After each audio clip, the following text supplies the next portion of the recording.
Good evening, everyone. Tonight, we start with our power segment of the night. 5 years ago, SPACs, special purpose acquisition companies, were touted as a great way for a space company, along with other kinds of companies, to go public with a lot less time, expense, and bureaucratic reporting requirements, supposedly. Well, according to a report in Space News this last week, the results are in, and because of them, the SEC is slamming the door.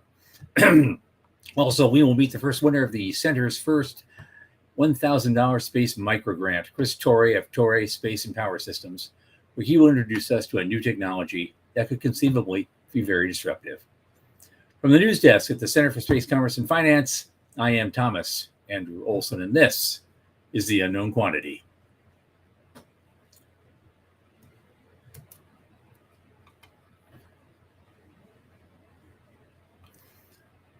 Good evening again, everyone. The big story of the day, at least for us, is the mixed results of SPAC investment. With me is Michael Laine. We're going to discuss this in detail. I want Michael to be involved today because this was his discovery, this article he sent me. We've been talking about it ever since. And there you go. Michael, how you doing tonight? Hey, I'm good. Thanks. Good. We're also hoping someone else will be joining us soon, but until then, we got a lot to talk about, so let's just dive in. For those who don't know, a SPAC is a special purpose acquisition company, and they had business combination transactions. It was basically a shell company. It could be home here, it could be offshore. They would get extremely high net worth people and other organizations to put lots and lots of money in one of these things. And then the purpose would be to find a company to acquire that they could help go public through their shell company. And there was a loophole at the time in the SEC rules where these transactions called SPAC and de-SPAC transactions could be made to happen without the time, cost, or reporting requirements of traditional IPO. It could be 3-4 months instead of a year. There's a lot less forms to fill out because everyone was going by what the SPAC was doing. And since a SPAC didn't do regular business, like a company that, like Rocket Lab that actually makes things, the rules were very, very different. And they would find a company and help it go public through their portal. And so this happened a lot. It was actually SPACs have been around for about 30 years. Yeah, you didn't see much of them until about 2016 or so. Up to then, there was never more than maybe 12% of IPOs in a single year. It might be a SPAC IPO, and people just didn't notice it. But then all of a sudden, starting after 2016, that it got discovered, so to speak, and it went up and up and up. And then all of a sudden it went to 28% of all the IPOs were SPAC IPOs. And then starting between 2019 and 2022, there was just a huge wave of these things. I like to call it a form of tulip mania, where almost every IPO transaction was a SPAC transaction. And it peaked out in 2022, where 74% of all IPOs that year were SPAC IPOs. Well, here we go. It's post-COVID, and the time has run out on a lot of these things. And the report came out about how space companies in particular were doing. And Michael, you want to leave off on that one? Yeah, I'm going to jump in. So I'm going to just screen share the article. And I posted the link to the chat so y'all can go to it on your own.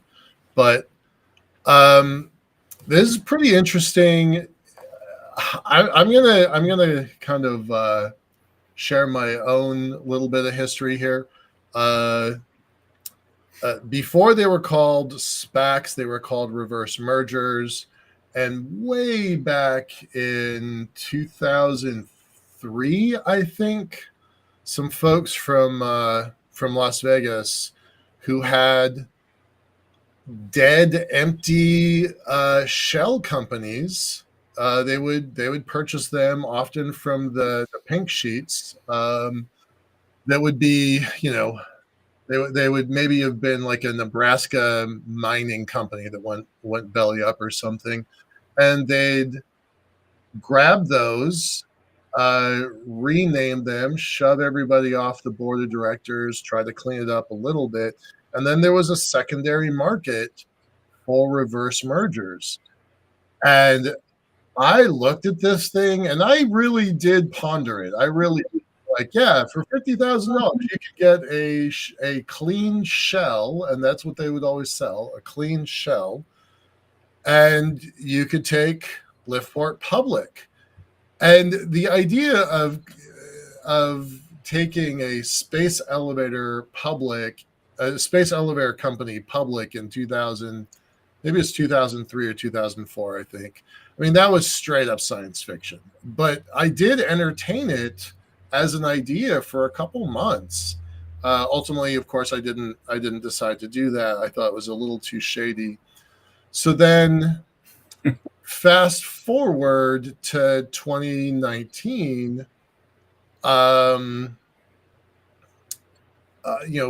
they take Virgin public. And I went on record. I said several times, I think this is a terrible idea, terrible for the industry, terrible for the company. And then embarrassingly, by 2020, 2021, 2022, I jumped on board with the SPAC idea. I'm like, this is the coolest thing ever. So I actually changed my mind, and I was like, wow, this is really a thing. It's really happening. I was skeptical, but here I am being wrong. And then here I am 5 years later after the initial euphoria has worn off. And I'm like, oh, I was right the first time. This is really chaos. And our friend, we had Michael Mealing on the show 2 weeks ago at our first, a month ago at our inaugural show, and he's one of the partners at Starbridge Capital, and he and I talked probably 3 years ago. I don't think we were on camera, but we might have been. We were on camera. We were doing a different show, and he said something that I thought was really profound. So all I'm doing is copying him. But he said that all of these SPACs are private companies that came to us first, came to the private equity, the venture fund community, that came to the professionals first, and all the professionals passed. So instead of going a more, I would say, traditional route with VC and angel money, they went directly to the public. The public didn't have the clues, the information, the insight, the market and industry knowledge. They just got caught up in the hype, and then they got crushed, right? So he definitely warned me off, probably 2002 or so, when we had that conversation. So I definitely have gone up and down, up and down. First, I thought they were super sketchy in 2003 and 4. I thought they were super sketchy in 19 into 20. I got on the bandwagon because everybody else was on the bandwagon, which is kind of embarrassing for me because I'm a kind of a guy who tends to not be on bandwagons. And then, lo and behold, all the armchair analysts are saying, I told you it was a bad idea. But I really did say it was a bad idea many more times than I said it was a good idea. So that's my own truth. Yeah, I had one experience with that briefly at the edges, because there's a period there where we're looking for some supplementary funding in Avialto, and it's about 2022, early 22, when we were looking for desperate SPACs. Desperate. Desperate housewives, desperate SPACs. Because you realize under the rules, once the SPAC was set up and you had, you were supposed to, you had 2 years to acquire something, or you had to give all the money back to the investors. Right. So we were looking for SPACs for like, 6 months or less out from having to do something, and said, hey, look at, I know you got to do something. You've sitting on this money. How about look at our deal? And it's kind of, I have to laugh at it now because apparently these guys thought that, a company like Avialto was too risky, even for a desperate SPAC. Wow. So, what does that tell you? I don't know. But you mentioned Virgin. There were actually 2 Virgins involved in the SPAC mania. One was Virgin Galactic, which is still hanging in there somehow. I mean, all these space companies, pretty much all of them, no matter what their fate was, they're struggling. They still struggled through this. That was kind of the legacy of all this. Nobody made billions of dollars on a SPAC deal. None of them. Even the ones who actually managed to get through it okay. They didn't. Your stock is still half what it was when they started. $7 off of a peak of $62. Right, something like Well, but Virgin Orbit, it just died completely. It just could not do it at all. It's gone. As an aside to this story, it's really interesting. I found when I read this thing is that there is very recently HBO put out a documentary called Wild Wild Space. It's so good. It is excellent, but it profiled 3 companies in particular: Astra, Planet, and Rocket Lab. Right. All of which got SPAC money. Right. And are listed and are in this article. Astra's at the top. What coincidence this is, Right. Astra's at the top. This was their big day, right? When they go public on the exchange. Right. It's that guy from Astra. They're delisted. They had to go private again. Yeah. Somehow they found a way to do it, and they're barely hanging in there. Right. But they built, version 4 of their rocket. I don't think they've actually flown it yet. No, they haven't. And I saw the launch of, what was it, 3.2 or 3.3? It actually, I had to laugh. It was the funniest thing I've ever seen because it launched beautifully. It went off the paddleways and it was perfectly straight. And all of a sudden, it started drifting to the right. It started going this way. And everybody's watching. Every investor is watching this. Right. Channel. Right. And I mean, to be the subject of a documentary, after the fact, and it comes out, and it is not what you hoped it was going to be, right? So, all 3 of these: Rocket Lab, Astra, and Planet. They're all in this, class of COVID-19. The movie is terrific. The movie is very interesting. It's got good character development. A lot of the people that we know, General Warden is in there. I'm not sure if you know Terry Trevino, but it was fun for me to see people that I know. Just have these momentary cameos. It was a really super fun documentary. It's not very long, but it's really thick with details. So if you want to see sort of the inside, I wouldn't say it's the stereotypical of the whole industry. It's definitely not, but it does have some pretty cool moments.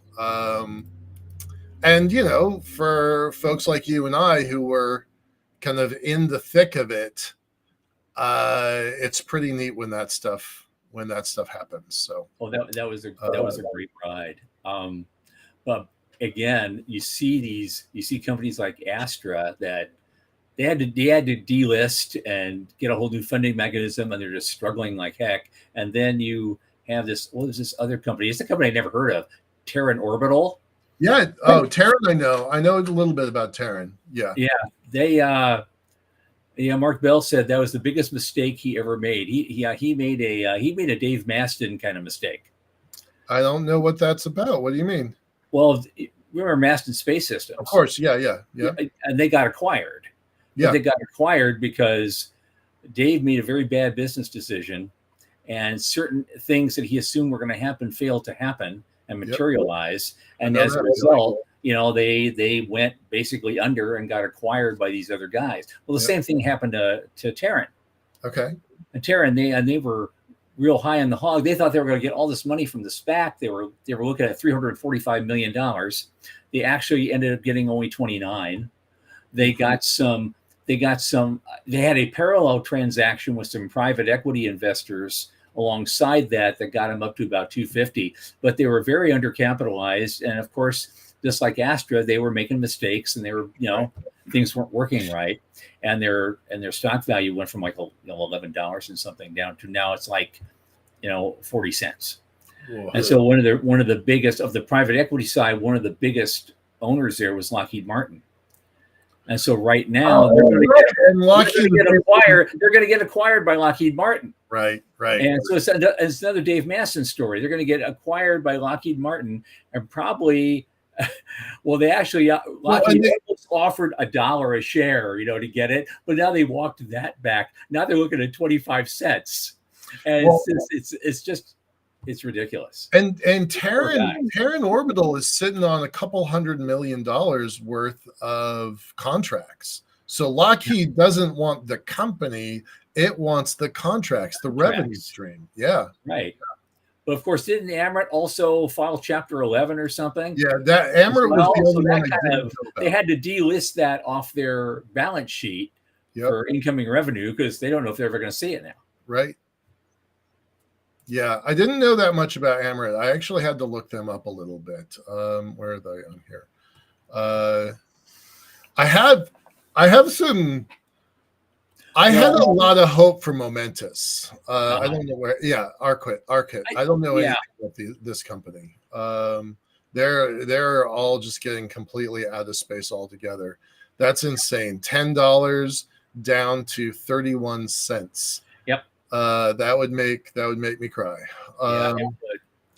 But Momentous is an interesting story because I knew a little bit about the inside track of Momentous.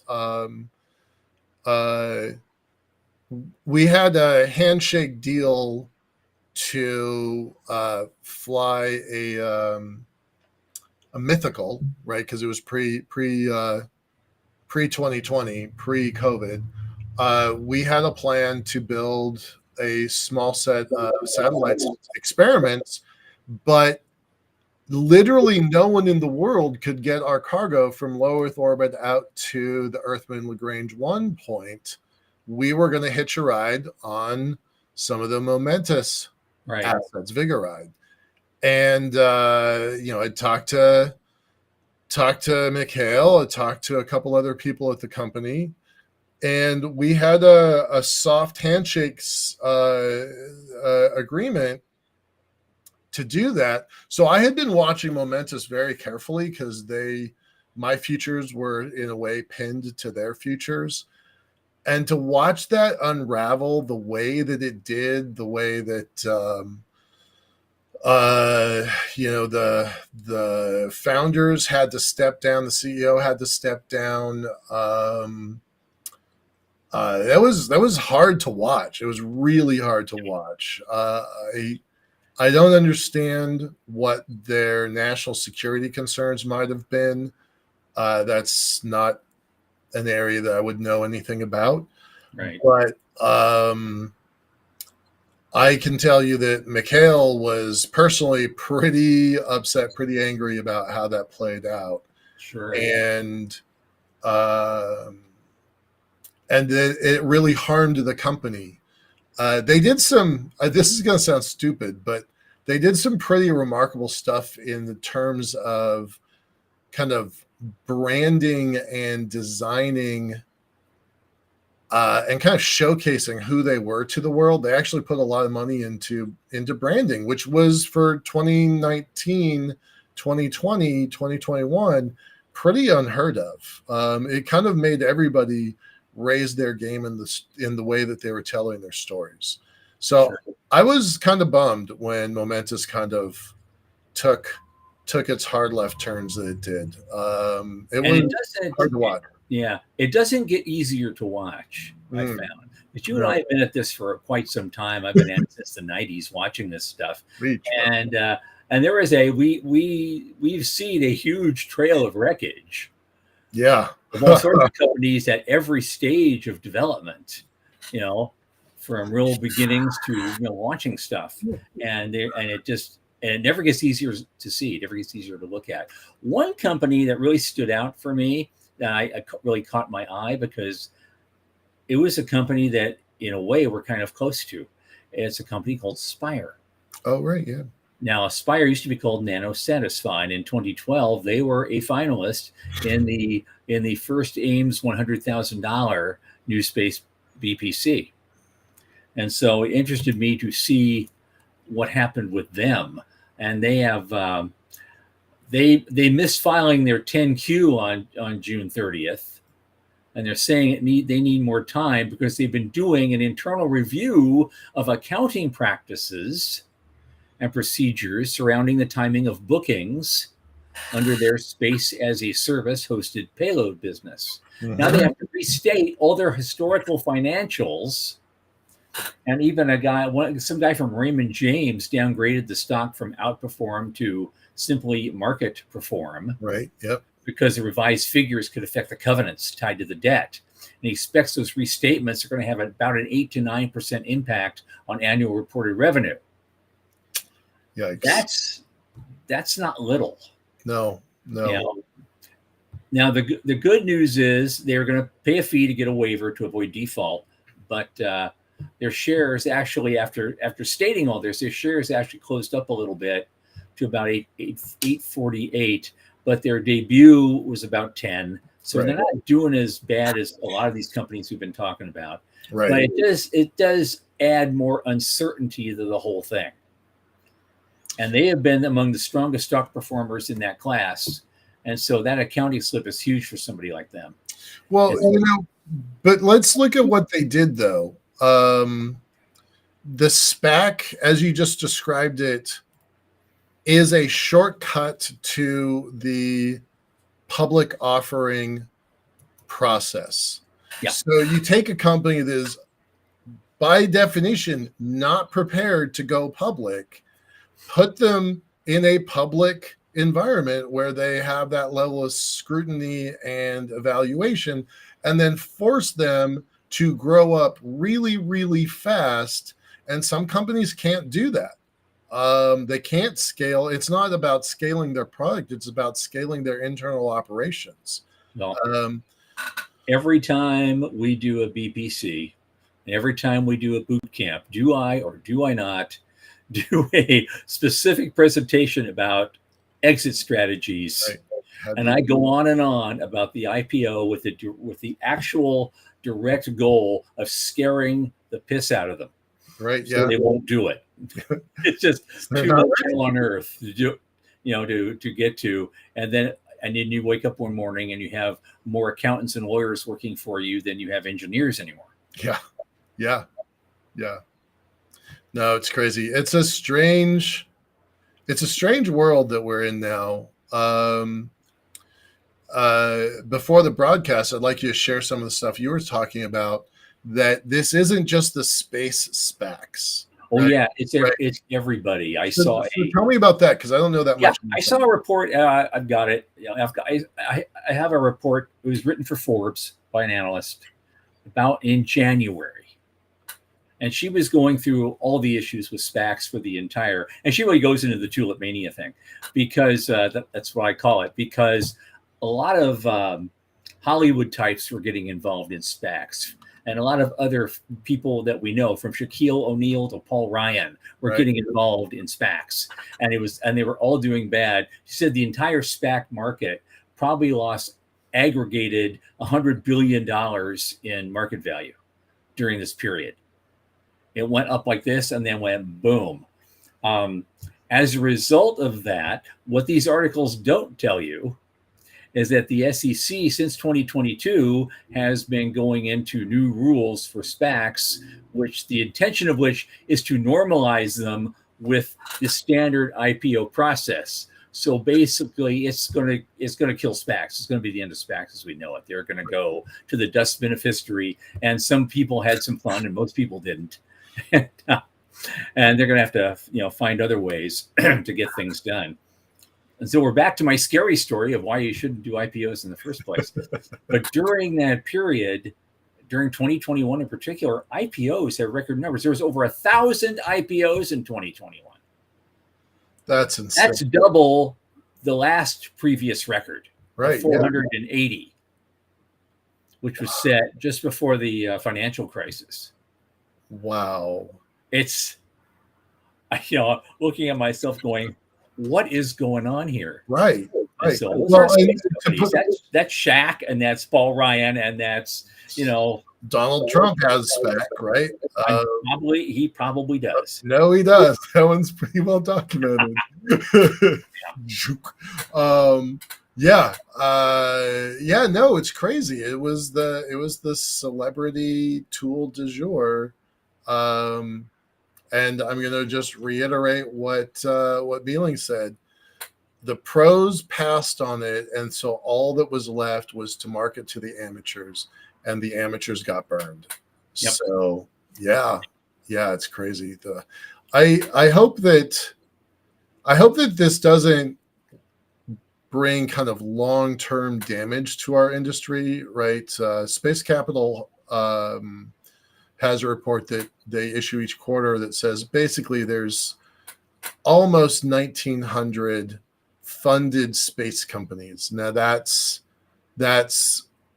funded with a Reg D offering or a private placement of some kind that is being tracked by the Securities and Exchange Commission, that is not monitored because that's not what they do, but it registered with the SEC, and transactions probably $250,000, $500,000 on the low side in the beginning, all the way up to a couple $100 million for the high side in the big companies, right? But that whole universe of commercial space sector probably isn't 2,000 known companies, big companies, funded companies. There's probably way more than that, 10 times, 100 times that of small companies that aren't being tracked. But I hope that this mania around SPACs doesn't bleed into these other companies. I hope that psychosis is officially over. Well, the good news is, in the industry as a whole is like, over $600 billion has entered this industry, and it didn't leave as a result of this. It's not, Well, let's talk about the silver lining for these SPACs, though. Yeah. The companies may have failed, but somebody else moved in and either hired those people, or in some literal cases, moved in and bought the assets or bought the lease, right? Blue Origin is sitting on Beale Aerospace property from the end of the 90s, early 2000s. Explore is sitting in Planetary Resources headquarters up here in Seattle, and they took over that lease, the building, the clean room, all the equipment that was still there. They just walked in one day and took over. Astra took over somebody's property, and then somebody else is talking about taking their property. Like, these companies, just because they are gone, their people, often the technologies, often the assets that they created, sometimes intellectual property, sometimes hard physical assets, they're still being used. I was talking to somebody the other day that has taken over much of the work that Bigelow Aerospace did, right? Mm-hmm. So even though these names, Beale and Bigelow and Virgin, even though these giant names have collapsed, it doesn't mean the ecosystem is any less strong. In fact, it may be stronger because of it. So Yeah, I want to absolutely. make that point at the end. Yeah. Sure. The scavengers come in, and they always get something. There's always something comes out of that somebody can use for another purpose. Yeah. Just hope not. Just hope not. Yeah, like something out of a post-apocalyptic movie. Oh, I don't want it to go that way. I really don't. right. Um, but yeah, but then you have, despite all those ups and downs, you have a company like Rocket Lab that just keeps going. Right. And all they did was now they're starting to get some competition on the small launcher side. They were having some issues, so they pivoted, and Now they're building a big launcher. They're building I think it's called the Neutron. They want to compete on Falcon 9's turf. Right. Well, the guy who founded this thing doesn't have any formal education of any kind. He just wanted to do something. He got some spare parts for some engineering companies, and he started playing around in his backyard. And next thing you know, some people threw some money in, and he found some people who didn't know what they were doing, and he had a company. Yeah. And they got millions and millions in contracts. The company that's strong enough to compete against SpaceX is a pretty big deal, right? There aren't that many of them. So yeah, it's remarkable. It's a remarkable industry that has a vibrancy and a strength and a resiliency that most people don't see. Okay, so on that note, we'll move along. We're going to have to our second and final segment of the night. We have a little shorter night than usual tonight, but I want to. About a month ago, we started a space micro grant competition, and we said, in the first month we did this, 16 companies applied, and they were all very good companies, but there would only be one winner. And the winner of the August Space Micro Grant competition and the $1,000 of cash that went with it was Torre Space and Power Systems. And Michael and Chris Torre is with us this evening. I wanted to introduce him and his company. The stuff I read about what you guys were doing. Welcome, Chris. Thanks for being here. Pleasure to be here. The stuff I read about what you were doing, even in your short little, pitch paragraph, I thought was pretty amazing. And apparently what you're building out there, you're going to tell me here in a second, what you're building is based on certain principles of magnetohydrodynamics. I hope you can explain to people what that is. But the concept of it's been around for 80 years. So this is, nothing new that you're working with. It's not some magically invented thing that you pulled out of a hat somewhere. So I would love to have you come on. Welcome aboard here and explain what you guys do and how you do it to as much as you want to. And all right. Well, sure. My brother William and myself have worked as engineers for the past 43 years. I myself as an aerospace engineer, and my brother is an electrical power systems engineer. And after we both retired, we got together and said, well, there must got to be a better way and a cheaper way to make power on orbit other than just solar panels. And so we got to discussing it and kicked some ideas around. Solar panels are expensive if you look at it on a dollars per kilogram basis or dollars per watt. They use rare earth minerals, and they've got a limited range of use on spacecraft. So I've worked on a number of different solar panel projects in my career in the past. So we came up with this magnetohydrodynamic system. And what it does is the sun has plasma flowing radially outward away from it all the time. It's a steady current. It's very thin, but it has a very high velocity, and it's got good electrical conductivity properties. So if you flow that through a channel that's magnetized, which is the principles of MHD, you can get a voltage created and use that to charge the batteries on a spacecraft, which would then in turn be used to power whatever services and functions they're doing on the spacecraft.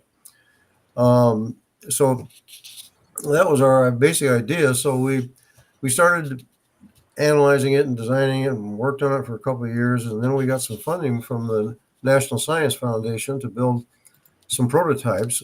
And we built a number of prototypes and tested them at the Environmental Effects Facility Laboratory at Marshall Space Flight Center. And it's a big vacuum chamber with a plasma gun on one side. It is used to simulate the solar plasma that's flowing out at either low Earth orbit or a geosynchronous orbit. And they performed quite well. We were surprised. And so that plasma chamber was also used for the Parker Solar Space Probe program. So we felt good about that. We did our full phase 1 program for the National Science Foundation. We turned in the results, and we're right in the process now of doing a cap audit for National Science Foundation to get funding for phase 2. Okay. And that'll be $1 million worth. And so our next steps are going to be to build and test a prototype system that in turn will lead to an eventual flight demonstration unit. And I've been through a number of flight qualification programs in the past where we had a series of tests to go through to verify that the system was going to function, whether it was antennas or solar arrays or deployable booms on spacecraft. Right. So I'm familiar with NASA and their requirements, and the Air Force, and commercial companies as well, quite a few of them. So the $1,000 that you guys were good enough to give us, we're going to use that towards our website development. We have a website. You can look at it. It's at http tsps at space.com. Yep, I've got the link up there. Yeah, you can look at that. It's kind of crude at the moment. There's a sign on there that says "Pardon our dust." We're building it, and we're working on it. So we're going to improve that a lot. We've got photographs of test articles to put on there, and articles in the test chamber. We have lots of reports and studies and stuff we want to put on there as well to back it up. We have, there you go. You found it. Yep. We have. Pardon our dust, but it's going to get better because we just won $1,000. Yeah. We have. There's a picture of my brother on there. We have a patent that's in work right now. It's I think its official status is pending. That's pretty much the short story of it. Okay. Here's a question then. I because this also show about economics as well as technology. So right. Yeah. Mm-hmm. What's your path to revenues right now? How long do you think it's going to take? What's your first product? Who are you going to sell it to?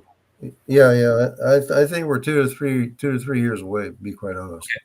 Okay. And who we're going to sell it to is we've been in contact with a number of spacecraft primes and subcontractors and stuff. Redwire, Northrop, Lockheed, Astra, you name it. And because we both have some contacts from working in the industry.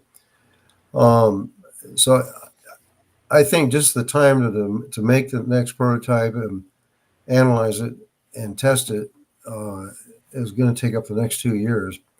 And then we're going to be in a position then to move on out to possibly a production sale unit. Mm-hmm. We have plans for that, and if you're interested, I could send you the results of that. What else would you like to know? So, all right. So the first NSF grant that's typically what, 125, 250,000, something like that. Yeah, 250,000. So you've come a long ways on, honestly, in this industry, a pretty small amount of money. With the phase 2, what do you hope to accomplish with that $1 million? And what's the time frame for that? That's a 2-year program. Okay. We hope to go from just a basic test unit article to closer to a flight prototype, and that's what we're going to build. Now, this system has the MHD channel. It's got a large inlet funnel to improve the concentration at the channel. It's got the one that we're going to make is going to have superconducting magnet system with a dewar and a cryo pump and things like that. And one of our biggest challenges, though, is being competitive on dollars per watt and dollars per kilogram with solar arrays. Sure. Yeah. We actually, in some aspects, we're better than solar arrays, and in another, we're even with them. But even if it offers an alternate form of space power generation, that would be good. This also has applications for use on planetary bases. They're planning on missions to the moon and Mars and stuff. The moon has no atmosphere, and the Mars has a very thin one, so the space plasma goes right down to the surface.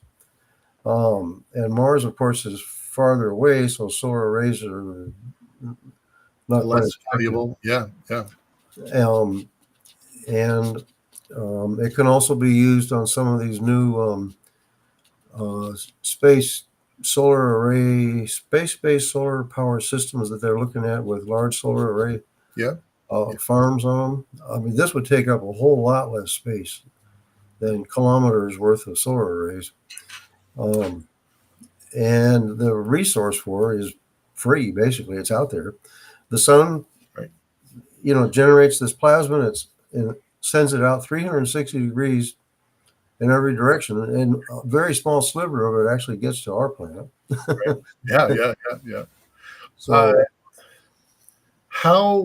where would you? Okay, so there's, depending on who you're talking to and what you count, there's somewhere between 14 and 18 space stations in development. Some of them are just some of them are just wild-eyed dreams on a piece of paper. Some of them are multi-$100 million funded. Some of them are government programs. I would think a technology like this would be really pretty easy to prove on a space station. Yeah, it would. It would. Yeah.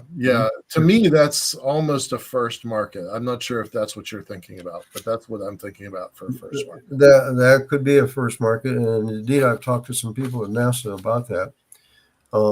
They're interested in it, and I think next year there's an opportunity coming up for us to solicit some NASA source funding to install a prototype on the space station that they have, and that's a year away yet, but we're going to look forward to getting involved in that. There's a couple different programs that run at different times of the year. One's called Tipping Point. That one I'd keep that on your radar. Okay. Because I feel like this one might be a good fit there, and also NASA's Institute for Advanced Concepts, NIAC. Yeah. I've heard of NIAC. Tipping Point is Tipping Point's a pretty big one, and now they're looking for logistics, and energy logistics is a part of that logistics. They're looking for logistic solutions for the moon, for lunar development. Sure. And there's mountains of dollars available on. Oh, is there? Yeah. So I would probably. Is that within NIAC? No, NIAC is a different program altogether. No, this is actually just been recently announced in the last few weeks. Just look for lunar logistics NASA contract. Okay. I'll see if I can grab it quickly. Yeah, perhaps there's a link you could send me. Mhm. That would be great. Yeah. Okay. This Yeah. has been a great discussion about everything here. You can't possibly pack it all into a brief description of what you're doing. And Yeah, I I'd have grasp the to. concept. I think it's going to be very competitive. It's going to be ultimately game changing for a lot of people. So Yeah, yeah. I encourage you guys to keep it going, and the best of luck to all of you. And I'm glad you are our first winner, and Okay, Tom. hope to hear great things from you Yeah, in the yeah, future. we're happy. Appreciate it very much, Tom. Absolutely. Chris Mike? Torre, thank you for joining us. Okay. Chris, I put the link in the chat, so if you can just grab that. Oh, I see it there. Yeah. Okay, I will. All right. Thanks for having me. And, congrats on the win. Look forward to kind of seeing the updates. We really try to stress at the Center for Space Commerce and Finance that our micro funds are no strings attached. So you don't have any obligations to us, but we'd love to see your new website if and when you're ready to show it to us. Send us a link. Okay. Yeah. All right, I will. All right, guys. Thank you very much. Thanks a lot. Bye-bye. Congratulations. Take care. All right, bye, guys. Well, okay, Chris is only the first winner of our Space Micro Grants. Yeah. We have September is underway right now. You still have about 10 days left to get an application in at spacemicrofund.com. You can go there. There's also a place on the Center for Space Commerce website. The same place there. You can go to either one of those places and apply. And of course, if any of you within range of this podcast are interested in sponsoring a micro grant, even at a small level, we do have a subscription link we can put on there for you. And for as little as $100 a month, you can be involved in helping promote space micro grants to a lot of deserving startup and early stage companies around our community. And so and of course, if you're a U.S. citizen, we're a 501c3 and it's completely tax deductible. So thank you in advance for all your help. And I want to talk a little bit about not to name names because that's not fair, but the kinds of things that we got in our first right. So we just announced this last month. That's the first time we've done it. Yep. We've been frankly, I was about to say we've been giving out, but that's not fair. Entrepreneurs have been earning our money for a decade and a half now, right? Like we've posted $400,000 in prizes, various kinds. Some are $2,000 and $2,500 prizes. Some are $100,000 prizes. We've got a very terrific. Well, that's not English. We've got a terrific donor of ours that is matching funds. I want to stress that. So if people put their capital and trust it with the Center for Space Commerce and Finance, that money is being matched. So that's super important. So over the last almost 15 years of various incarnations for this organization and all the prizes that we've given out, and we talked about Spire, and we know that some of the folks at Gravitics are now were in some of our early competitions. I think maybe in 2019, 2018, something like that.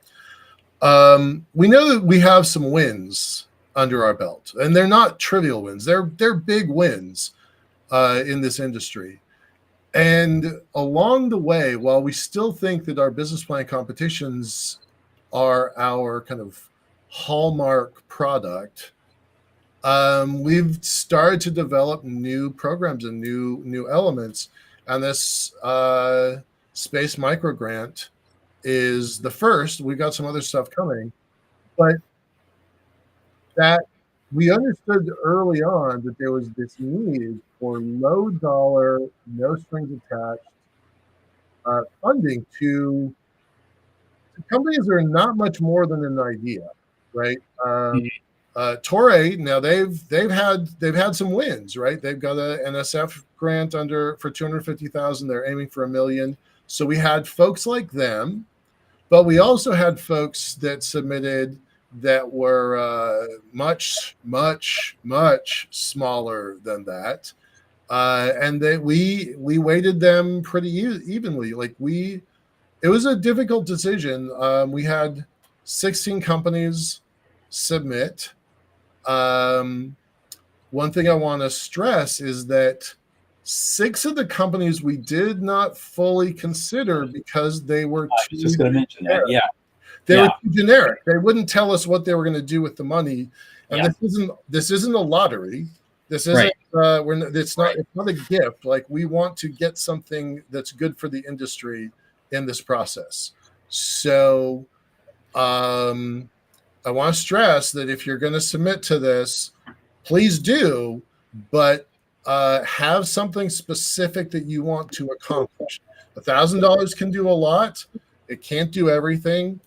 If you're a large organization, we probably prefer that you submit for the business plan competitions.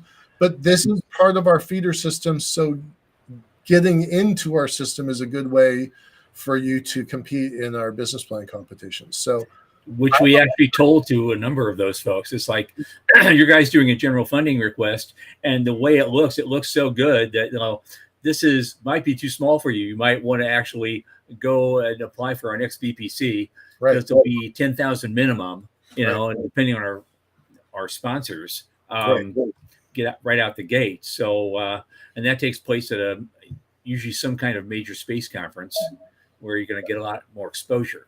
Yeah.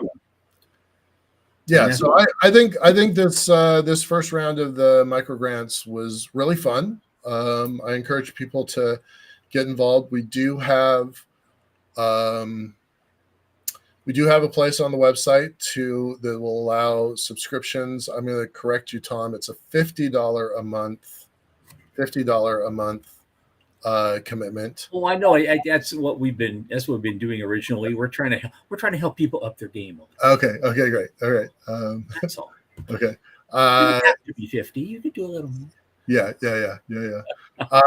So it's fun. It's kind of neat to see these companies and kind of evaluate them. So if you have questions, get in touch. If you want to submit your own grant request, get in touch. If you want to help fund this new enterprise, get in touch. So absolutely. Yeah.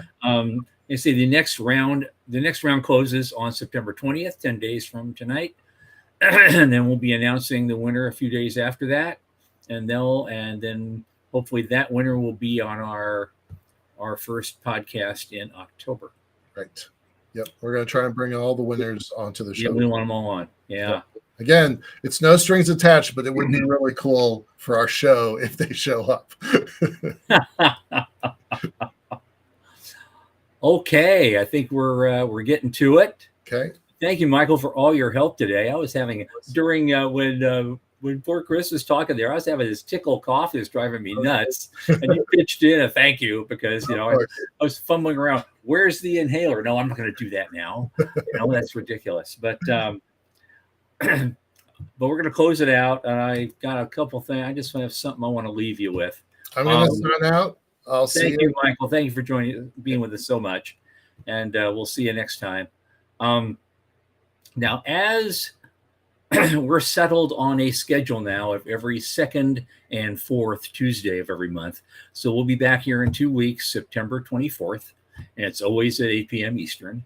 And next time, we're going to be talking about a new space race with the Chinese, the ramifications of which far outstrip the original. Believe me, this is definitely not your father or grandfather's space race, and you should not miss that show, September 24th. As I go, I want to leave you with a little thought to ponder that made me ponder this week. We live in troubling times outside of our space bubble. And as we go through these times, just remember, the only people who are mad at you for speaking the truth are those people who are living a lie. Keep speaking your truth. From the news desk, the Center for Space Commerce and Finance, I'm Thomas Andrew Olson. And as always,